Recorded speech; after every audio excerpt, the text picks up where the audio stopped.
Awesome. Okay, because I'm a lawyer, I always have to start with the disclaimer. I am an attorney, not yours. Can't has. Actually, you can. I'm pretty negotiable. This talk is for edutainment purposes only. Contents may settle during delivery. My day job is I'm an information security consultant. I can be yours, especially if I'm billing this as business development.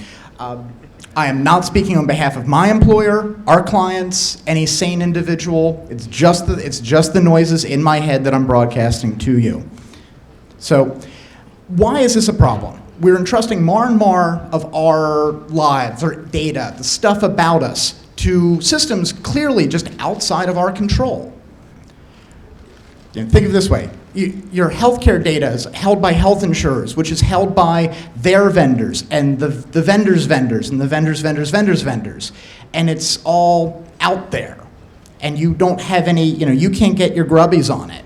Think of the amount of people, say, not in the East Coast, who've heard about Anthem and went, oh, wow, a health insurer in New York got breached, except that their data traipsed through it as well. Think of social media sites that hold our data. Think of social media sites that we don't have accounts on that still hold our data, like Facebook. Facebook knows who I am even though I don't have a Facebook account.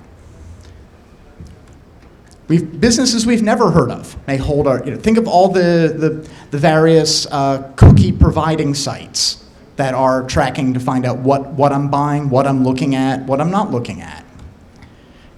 All the new startups, we're X for Y, we're Uber for buttons. IoT, we have stuff in our house that connects to the internet, and it's smart home products, fitness trackers, smartphones, your creepy neighbor's drone.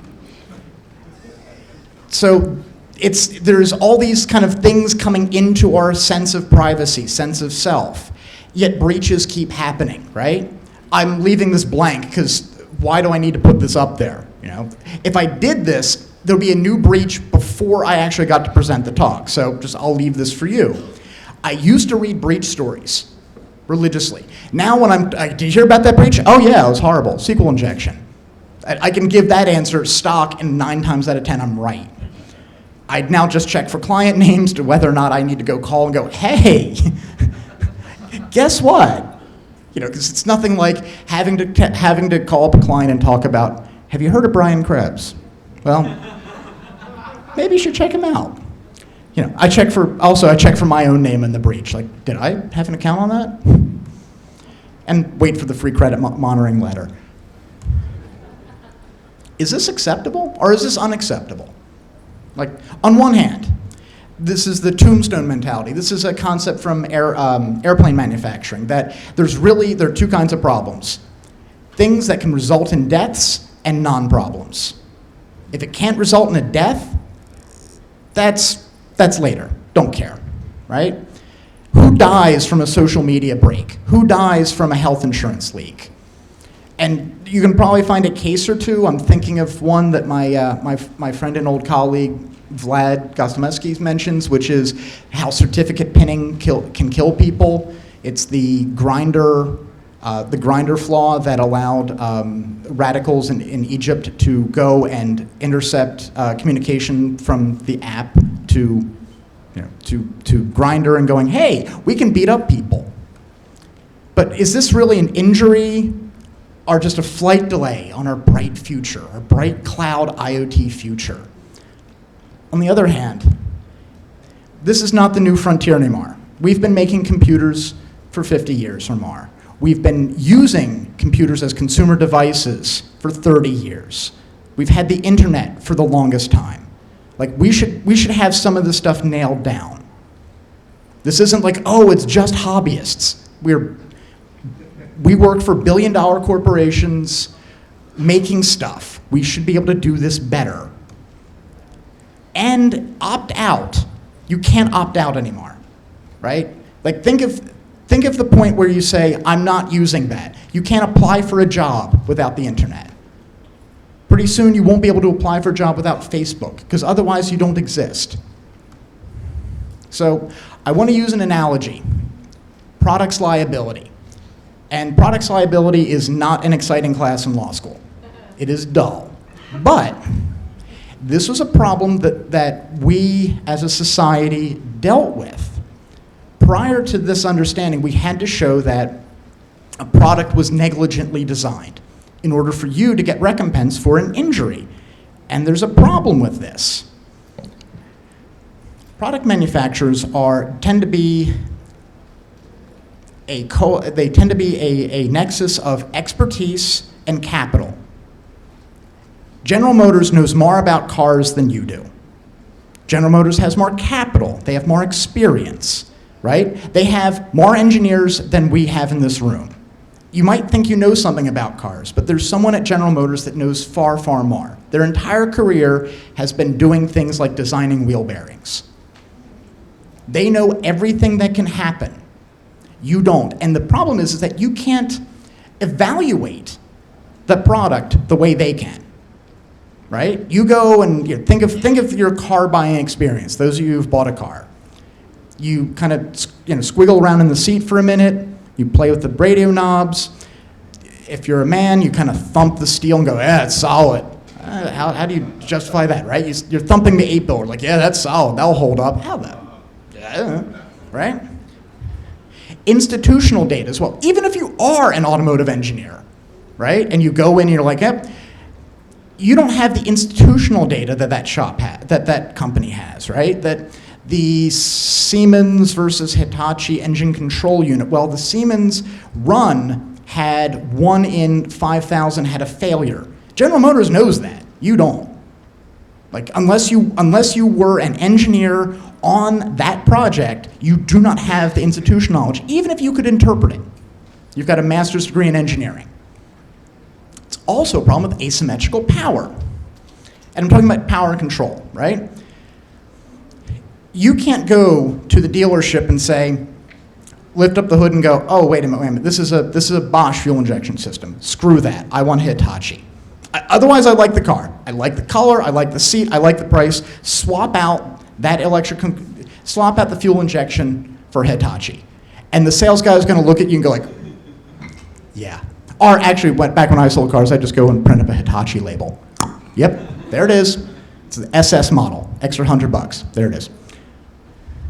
We have also evaluating. How would you evaluate the safety of a car? I'm thinking, I made this joke once buying the last new car I bought was a Volkswagen Jetta turbo diesel. Ironically that. And I made the joke of how safe is the car? Can I crash test it? And I'm saying this while I'm driving the car and the sales rep's in the passenger seat. And he was like, yeah, sure. And then I accelerated. It's like, whoa, wait. It's like, so here's the point. Like, can I go, yeah, I want to crash test it, plow it into a truck and go, yeah, that was pretty good. I'll buy another one. Right? Like, I can't evaluate. It's an inefficient model for evaluating the product. Also, one side has all the power. I can't give a different set of specifications and say, build me that one. Right? Like, I may have been able to get an option for, like, I get different carpeting, something really, really minor. So it's not a negotiation. The only thing we're negotiating on is price. I can have no other decision in this play. So we recognize this. We recognize this imbalance between consumer and producer. And we've recognized that because so much of the power and so much of the information about how to make the product safe or not is in the hands of the producer, it isn't my responsibility as the consumer. It is we put the burden back on the manufacturer and say, if you're going to sell this product as this product, you are more liable than Alex is, because Alex can't be left to his own devices, let alone determine the safety of a car. So we permit a diversity of product, but we have an incentive for safe design. We use products liability for this. We have a diversity of enforcement, though. There's not one model. There are 3 I'm going to talk about in this talk. So, quick overview of products liability, the products liability trio. We have regulators, NHTSA, DOT, National Highway Safety Administration, Department of Transportation. These are bureaucrats who decide they can fine players in the market. They can forcibly withdraw products from sale. That's sort of their big hammer. They can say, you have to leave the market. The problem is they're constrained. They do not have infinite power. They have political and legal constraints on them that do not make them absolute. However, we have a second kind of regulator, tort law, which says that even though the product is allowed for sale, the regulators have cleared it, if it is unsafe, if the product is unsafe, you can be sued. The producer can be sued for entering it into the marketplace, and therefore they are liable for the injuries I suffer because of their unsafe design. And that's 2 law school classes combined into 30 seconds. So I may have skimmed over some stuff. But it essentially says that I don't care what the regulator said, we can still decide that in this case, this product was unsafe, and therefore injuries caused by it are on the producer. There's a profit motive here. You need clear cases with significant compensable injuries. So the fact that my product is merely mediocre, or the car doesn't start, may not raise to the point of an interest to a product's liability attorney. We need death. We need horrible injuries because that's where the money is. Please don't retweet that. And then we have a third regulator. I'm going to sum this up and lump this into the enthusiastic third parties model because. Yep. Enthusiastic third parties are other players that don't have regulatory power, and they can't sue, or they're not going to sue the manufacturer, but they have influence on the marketplace. They can engage their own experts and reduce costs of testing. I can't crash test that VW Jetta, but the Institute for Highway Safety can get one, because what they're doing is they're running it into a wall and they're sharing that information with millions of potential consumers. I'm not going to pay the $25,000 to wreck a car to test it, but one car wrecked to benefit 1 million people makes the cost fairly small. But they have their own profit and cost issues as well. So let's first talk about legislation and regulation. Legislation. This is passed by elected officials, right? Congress passes laws. Congress tends to be generalists.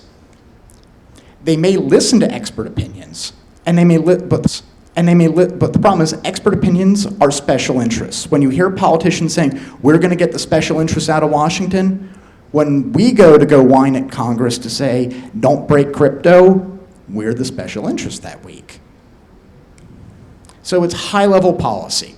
If you're thinking in like the ISO policy kit thing, this is the policy. Sweeping general statements about what we want to have happen. And I have an aside here, because I saw this license plate and it made me think I need to come up with a new term. We had like ninja programmers and 10x programmers, full stack developers. I want to see a full stack recruiter, but I've thought for policy work, I want to introduce the ISO Yeti.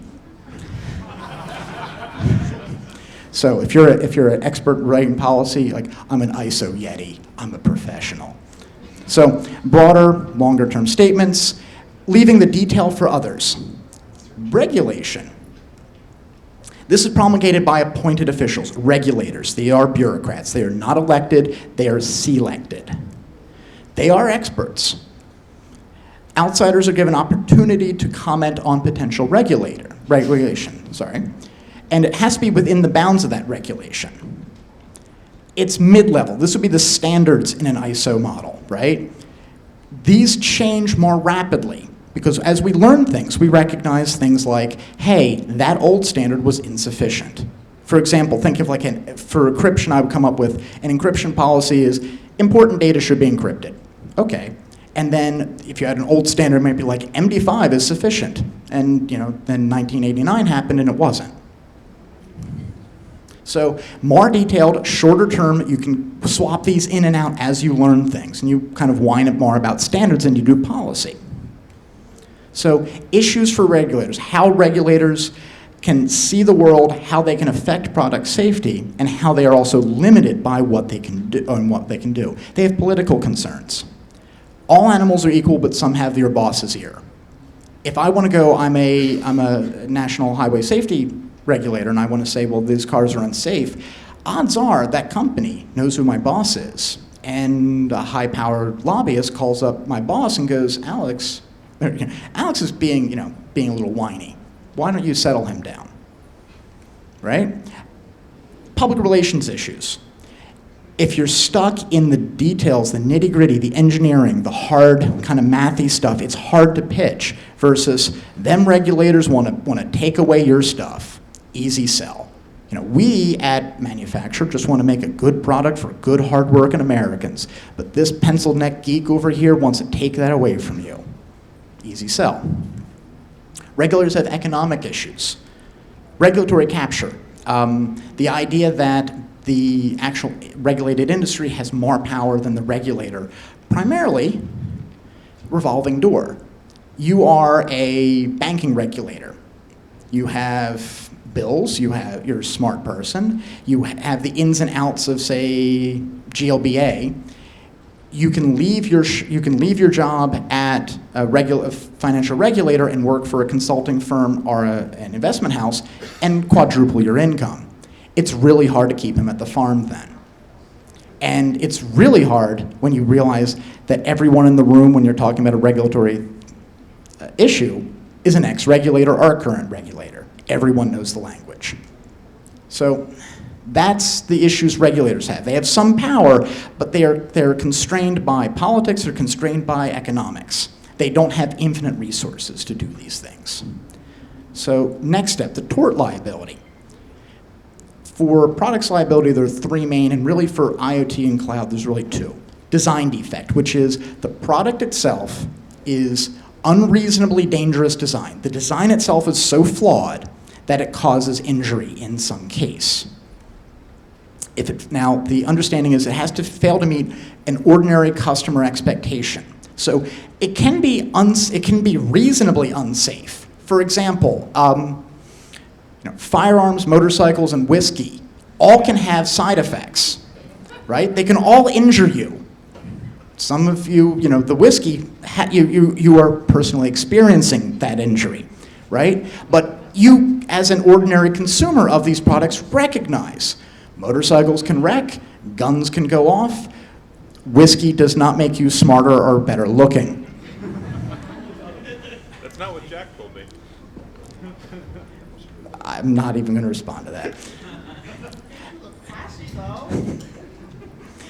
Well, I have no whiskey with me now.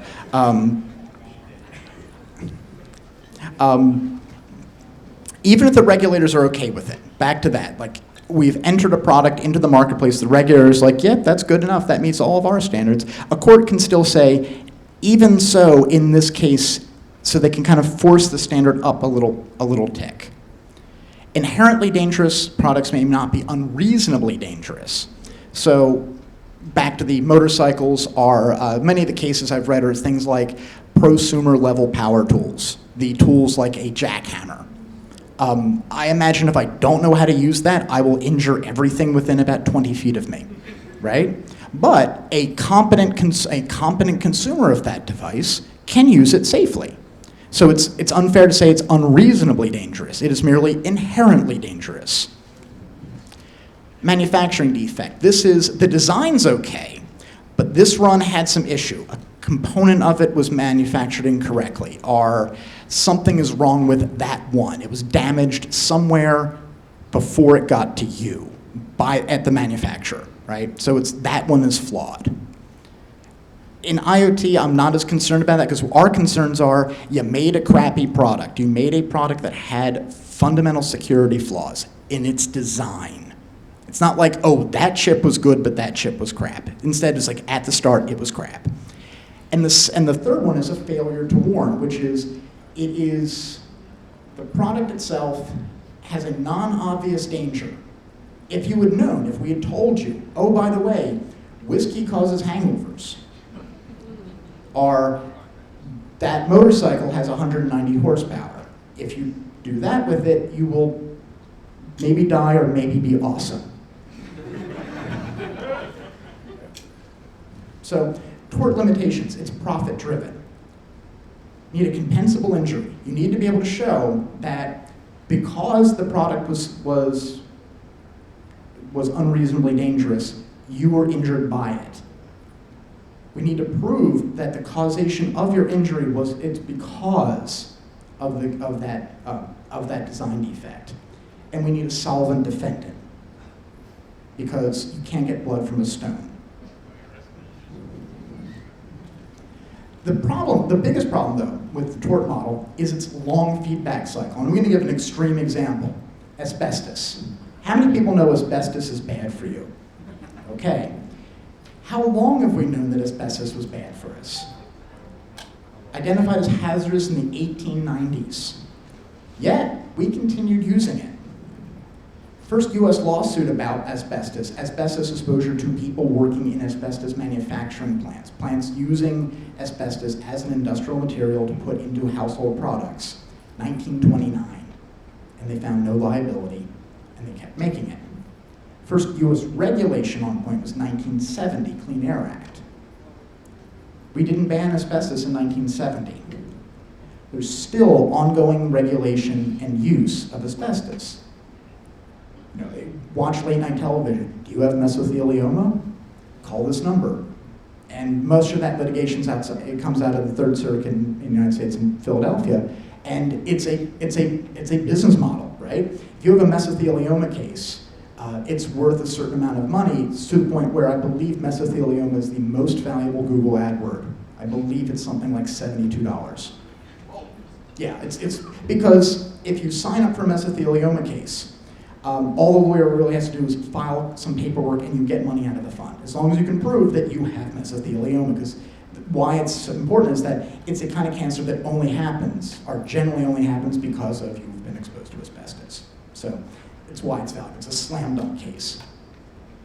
So the problem with this is, how do you tell a manufacturer to not make asbestos? How do you give them an incentive? This didn't work, right? Because they still made stuff out of asbestos for years. So it doesn't force the unsafe products from the market. It doesn't make the manufacturers change their designs. All it did was it punished them when they were already down, right? There are no manufacturers of asbestos anymore. At least the original ones that happened in the 50s and 60s, they're gone. They all filed bankruptcy, and there's a fund of money. So it wasn't a good feedback loop. It does benefit attorneys, and it kind of benefits the people who died of their families get some money. But as a, how do we have a feedback loop that says don't do the bad thing? It doesn't work. So third party, enthusiastic third parties, specialty journalists, right? The best example I have is Consumer Reports. Consumer Reports can do a more in-depth look at a product than you would do, and then publish about it, right? They can talk about the safety of the car. They can talk about how it handles. They can talk about the seats and whatnot. Because they can spend more time, and it's worth it to them, because they can then turn around and sell the magazine that says this is a good thing or a bad thing. And I'm also going to give examples of journalists in our space. Steve Reagan of the Salted Hash blog, and Brian Krebs. They can go and kind of detail this through and then dump it to a more palatable, easy to understand model so you can give this to people who aren't technical and say, this is a bad thing, this is not a bad thing. Trade rags, right? Think of all the, SC Magazine and the like, who can, and automotive and any industry has a couple trade rags. They can go and do the bother of analyzing products and determining if they're good or not. Independent assessors. Example I'm going to give is UL, right? They break stuff so you don't have to. You look for the UL logo to see if this will burn my house down. In Germany and the rest of the world, they're the TUVs. I can't pronounce it even though I used to work for one. And then us, right? Do we certify products and blog about it? Or, hey, I pwned the shit out of this. Let me write a paper or give a presentation or whatever. We're kind of that enthusiastic third party that says, hey, manufacturer a big complex product that you have rarefied knowledge and institutional information, your shit's broken. And I will talk about it and we'll try to talk about it and say, and present that information to the buying public to say, please make your products better. Don't make me come and talk about your product again. Make better products. Because sometimes we say nice things about products. Sometimes. Another third party is insurance companies. Insurance companies collect lots and lots and lots of risk data to determine the relative value, the goodness of a product, right? The safety of a product. You go and when you go and buy a new car and you call up your insurance company, you find out that, oh wow, that is a fast car because my insurance has doubled. And I learned this because I recently bought a Ducati and somehow my insurance doubled. I wonder why. So the problem is that even we, as the enthusiasts, we have some limitations. Journalists. Advertisers don't like it when you pan the products, right? If you're SC Magazine and you publish something like Cisco's firewalls suck, well, guess where you're not getting any ad revenue from for a while, right? So you have this limitation where you can't say awful things about the products in your space, unless even if you're right, you're not really afraid of a slander suit or a libel suit. You're afraid of I won't sell that ad. I'm not getting that ad revenue. So I have to be careful about it. And you can either take the approach as a magazine writer to say let the chips fall where they may, and I don't like money, or you can say, hey, rah everything, and feed your family. Maintaining interest. You have to not dumb down, you have to simplify things as a journalist, because if you give an in-depth critique of a product, how do you make that interesting to people who don't eat, sleep, and breathe that, right? Giving an in-depth article that has PCAPs in it, most people don't read PCAPs, right? It's the amount of value for the amount of reading you have to do is pretty low. So you have to simplify this, and sometimes you lose so much detail, it's not as effective a critique. Independent assessors. Experts ain't cheap, right? UL isn't going to spend a lot of money grinding through a product if they don't think there's some benefit to it. And many times these certifications are does it meet this minimum standard? It's a compliance function, not a sales function. No one sells their product on, it's UL certified. It's assumed, right? If there was like a UL double plus good certification, it would be harder to sell. And realize that safety is still a hard thing to sell. The analogy I come up with is the 1950s. Many cars sold in the United States market did not have seat belts. They were an option. And they were actually hard to sell. And Ford did this. They attempted to say, we care about safety because we would like our customers not to die. And they offered us the lifeguard package. And they found that salespeople were saying, please stop doing this, because when you say this car has seat belts, why is it unsafe? Like, well, it's hard, because it's hard to have complex conversations about risk. Like even though this product is awesome, it still can hurt you. It's still, if improperly used or configured, or just because it's Tuesday you got owned, it's still a beneficial product. It's like selling, it's like selling whiskey and saying, this is going to give you a hangover. It makes you want that whiskey somewhat less. Funding is an issue for independent assessors. Who's going to pay you for the product? You can make it mandatory. You can make it the compliance function like UL. You can make it a sales offer. Kind of hard though, because you're trying to sell safety. Insurers are the last kind of enthusiastic middleman. The problem is that they're dependent on tort liability. No one buys insurance unless they're afraid they're trying to offload risk of a liability. If there is no liability for a bad product, I'm not going to buy insurance for it. So this is not perfect.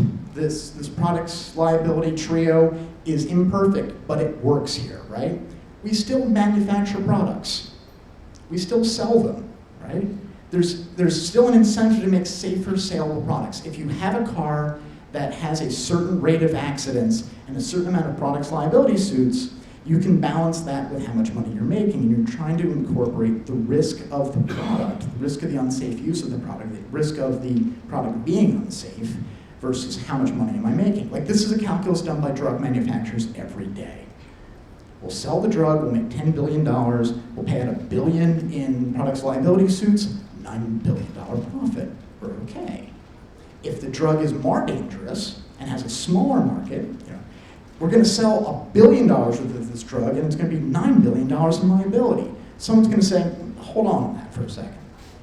R will charge 9 times as much money. So it's flexible enough to permit a diversity of products, also prosumer products. You can buy fairly heavy-duty products that will hurt you if you don't know what the hell you're doing. An expensive motorcycle, firearms, half-horsepower drills. The stuff that has you must have your wife's permission to buy this sign at Home Depot. Like, look at this, I can cut through 4 feet of concrete with this. How often do you do that? I don't care. I can. So, safety and security may be a competitive advantage in some spaces. You may think, the example I come up with is Volvo in the 80s. Said, how do we care about safety because we care about it. Can we sell it? Can we make this a sales pitch? Yes, our cars are as expensive as Mercedes and look like an 8-year-old drew them, but they're safe. And that was their shtick for years. Like, hey, yeah, it's boxy, expensive, not that fast, but it won't kill you. And people went, okay, I heard this on NPR, I bought a Volvo. I'd make fun of Saab owners, but I am one. We make fun of ourselves. But the other problem is, does this place an unfair burden on providers, especially providers of unique or innovative products, right? It's easier to get injured on a product that is yet to be understood by the consumer. It may have been higher risk to sell Segways than it was to sell cars, because how many people rode Segways off of cliffs? And it almost took out our president once. Didn't do its duty. Sorry. Does it place a risk? Are there producers who said, I would have made this product, but I'm afraid of the liability? Maybe. Or does it make them charge more so their market space is smaller? It is an impact, but we're trying to push the risk back onto the producer. So we also have tales of compensated idiocy. This is something that it's more of a PR function than a legal function. We've all heard about the McDonald's hot coffee case. The lawyers in the room are nodding differently than the rest of you, because it actually was a problem. McDonald's did have their coffee at a way too hot temperature, and an ordinary consumer is not expecting, they're expecting, warning, the beverage is hot. Yes, it's coffee. It shouldn't burn the skin off your thighs, unless you're into that sort of thing. Sorry, I just had to say that. So why doesn't this model? Okay, great. We've made our products relatively safe. You have to deliberately hurt yourself, or you have to at least go and do something. Like, really shoddy products are generally off the market. Why does this now fail miserably when we're talking about IoT and cloud? Legislation and regulation is absolutely patchwork. There's no coherent set of rules for data privacy in the United States, for device security. It's where there is some, it's vague, and it doesn't deal with all data. Law may actually, when we wrote those laws, we may actually have barred the second part of the second regulator, the tort lawyers. Like, for example, HIPAA. HIPAA has no private right of action. I, as your healthcare provider, put a picture of that rash on a billboard. I may get fined, but you can't sue me. We may not have recognized some of the injuries, right? You have a steering wheel through your chest. That's a recognized injury. What's the injury of you having your Ashley Madison login and, I've never used it, but those of you who have, there's probably some kind of like so-and-so chatted or liked or whatever. There's some communications that are likely highly embarrassing. What's the injury there? We've sometimes not recognized this as an actual compensable injury. So there's a gooey part in the middle where tort law doesn't necessarily solve this perfectly. Maybe absolutely curtailed by contract. A EULA or a terms of service may say, even if I completely negligently dumped all your data, I'm not liable. If I am, I'm liable to the tune of $25. Here's your Olive Garden gift certificate. Have a nice day. Laws may also prevent third-party intervention, right? The enthusiastic amateur. So why is IoT and cloud different than products liability? And I'm talking about sort of the conceptual idea. Products versus software versus services. IoT products aren't products, right? They're computers with software that look like products. The box is sold, but the software is licensed. And this is the example I have. That's my doorbell. Actually, mine is an attractive brushed bronze. It's a ring. Is that a product? No, it's a cloud service masquerading as a product, right? It is a device that has software on it. Software is regulated by a license that I had to click on. And the feed from the video goes to a cloud service. So it's an ongoing service. It's products liability no longer touches it because I have given up my rights, many of my rights, because I clicked OK when I installed the damn thing. I want my doorbell to work, click OK. I didn't read it. So for all I know, it can let everyone in my, actually it doesn't actually open the door, it just lets me see the delivery guy. But as we move everything into the cloud and everything into IoT, things that used to be demonstrable products now have licenses, right? Like, I have to license my refrigerator. Think about that for a second. Like, it's a device, it's on the internet. Why? Because it did something cool. But now all of a sudden, I have to sign a contract that regulates what I can do with it. What I can do, and what, if it injures me, that contract restricts my rights. So, license to the contract, generally upheld. Click, browse, or use wrap, where because you've used it, you've signed the contract. And cloud services, they're contracts, not purchases. So that contract you didn't read, controls your rights. Other laws can affect evaluation, and the two I'm going to use are DMC, Digital Millennium Copyright Act, and the Computer Fraud and Abuse Act. I can, if I buy a product, this hat, I can disassemble it, I can tear it apart. Can I do so with my doorbell? Can I decompile the code in it that tells it what it does? No. Can I take a look at the cloud backend? No. So, what's wrong with contracts? US law tends to privilege contracts or software. I'm using privilege in an odd way, but it highly privileges them.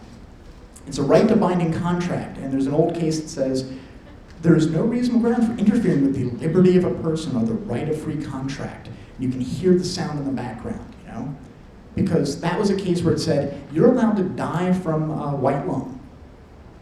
Right? You signed a contract that said you've got to be a baker in New York. Oh well, you died. Sorry, can't sue the man, can't sue the place you work at because you signed a contract. It's a right to give up all your rights. It's a right to exempt sale from consumer protection law. So that doorbell that burns down my house, there's a contract that says I've limited my liability to the price of the doorbell. The $100 doorbell is slightly cheaper than my house. The warranty of merchantability, the idea that says I bought a product and I assumed it was going to do the thing it was supposed to do. You give that up when you think of two tools you may use for work, a truck and Microsoft Excel. One of which says it's a truck, right? The other which says, I make no promises what this will do. You bought it, but if it doesn't do that thing, well, up yours. Restricted rights, right? Arbitration clauses, which may say, yeah, you can't sue, you can go to arbitration, and the rules are a little different there. And no class action. So 100,000 people suffer a $10 loss. None of you are going to go to ARB for that, but it would be a good class action. So wait for class action rights. We can also restrict your liability. Even if you find that the product is bad, I'll give you $1. There it is. Yep, you're right, you got me, here's your buck. Go away. And this is not a joke. Like this, we have so restricted the rights because it's software, it's licensed. So what about the regulators? We don't have a lot of legislation enabling the regulators to step in or split the regulatory power between agencies. For example, think of like a health device. Is that FDA or Health and Human Services? Good question. Possibly conflicting goals. We can provide inconsistent or variable requirements between administrations. Do you think a Trump administration might have different beliefs of who should be liable for a data breach? Third parties are constrained from testing without the express permission because it's license, right? You buy the Ford, run into a wall, and you don't have to ask Ford for permission to do that or to publish your findings. You want to decompile software, or you want to take a look at a cloud service, you better have permission first. And they may say, you can do it. You don't get to publish until we like it. So DMCA anti-circumvention, you just can't decompile it. You can't look at it if it's encoded. And unauthorized access, you can't look at our cloud service. Can't even nmap it. Trust us. We promise we won't screw up this time. So approaches that may work. Enabling legislation. We may actually have to rewrite laws that allow this to happen, to say you are liable to this extent. The problem is, like say, permitting private right of action for breaches due to bad security. I can sue Amazon if their idiocy causes a leak of my data. Okay, that would be interesting. Restricting or eliminating waivers of liability and damages. We might want to do that by law. Permitting consumer protection testing under DMCA and CFAA. I would love to see that happen. I would love to see a lot of things happen. Stretching existing legislation in the courts. For example, we might see the FTC extending the finding after Wyndham that said really, really crappy security, like laughably bad security, is actually unfair competition. Like that's the case. The FTC is kind of in the catbird seat after that, and it's interesting. Or the other I would like to see, because in Pennsylvania there's a rule that says an unfair contract is not enforceable.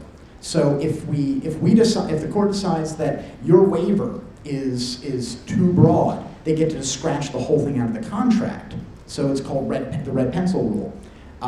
So we can then say that limitation of liability is itself unfair, and you can actually then go after the cloud provider or the software manufacturer or the IoT device that allows random hackers to swear at your children, right? So what are we hoping to accomplish?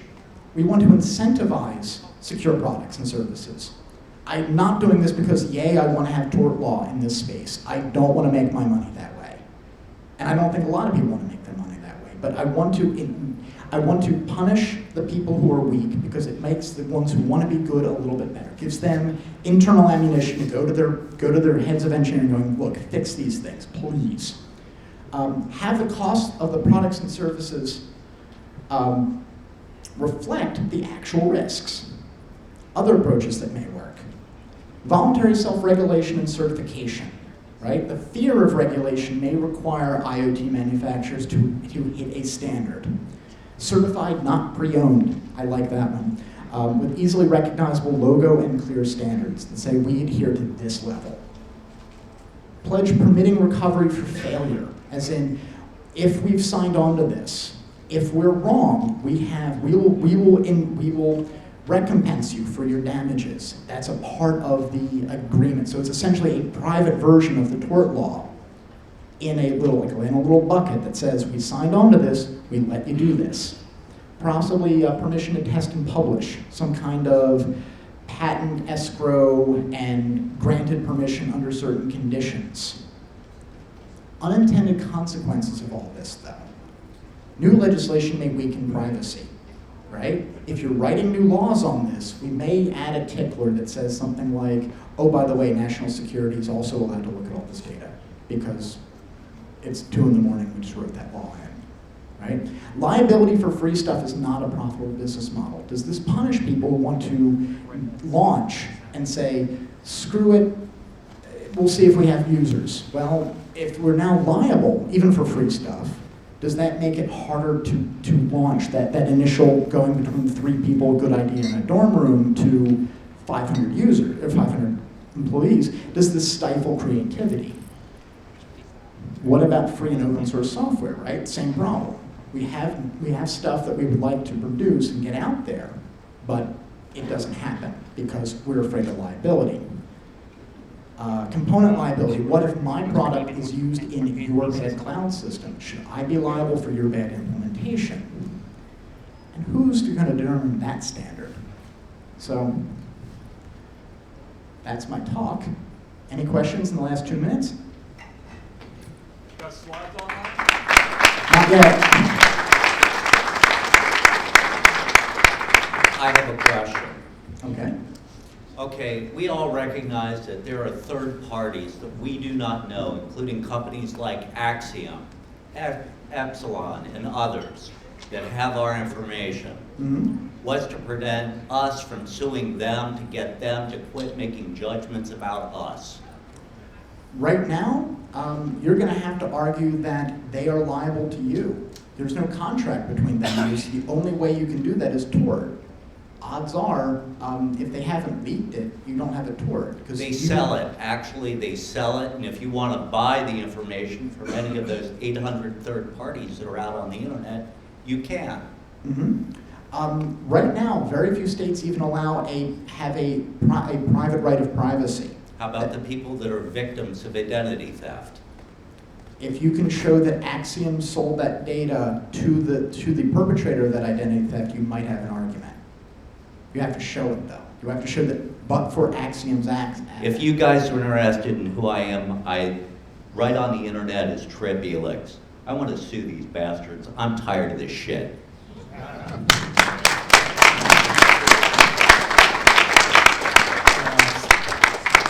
I would be happy if we could get rid of installation passwords, default passwords, and backdoors in all products as a product defect. What do you think is the likelihood that legislation could address that narrowly focused area? Just like weak defaults. I think what will likely happen is we'll probably have voluntary standards before then. It's faster and easier. IoT manufacturers, many of them want to do the right thing, and if there's enough incentive of a market incentive, I'm not going to buy that thing because it got panned on Krebs, I think that will be faster. Legislation will be slower. So Lochner. So you cited Lochner and said we can do infinite contracts. There's at least one other lawyer laughing. Lochner was overturned famously because the FDR threatened to kneecap the Supreme Court if they didn't overturn it. What do you think the opportunity is for overturning the Federal Arbitration Act when we replace 4 Supreme Court justices, assuming that Cheeto Jesus doesn't win?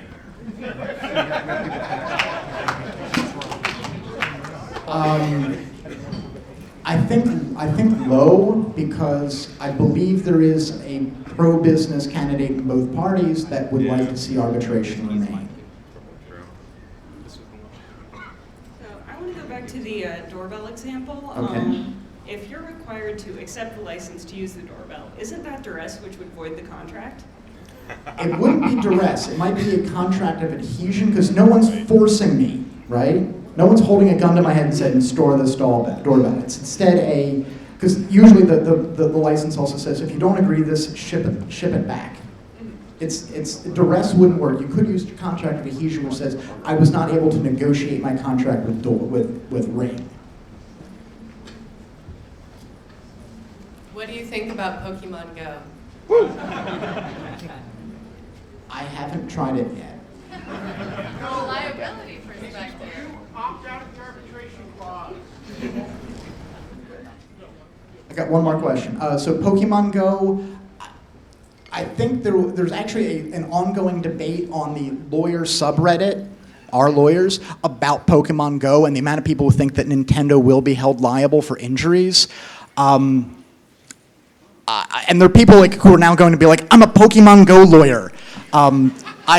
You know what? That means that I'm that much less of a clown. So I kind of like that. I kind of like that outcome. I think it'll be interesting. I imagine the first couple will be arbitrated out, and likely Nintendo has enough money bankrolled now to handle suits on that. I think that's it.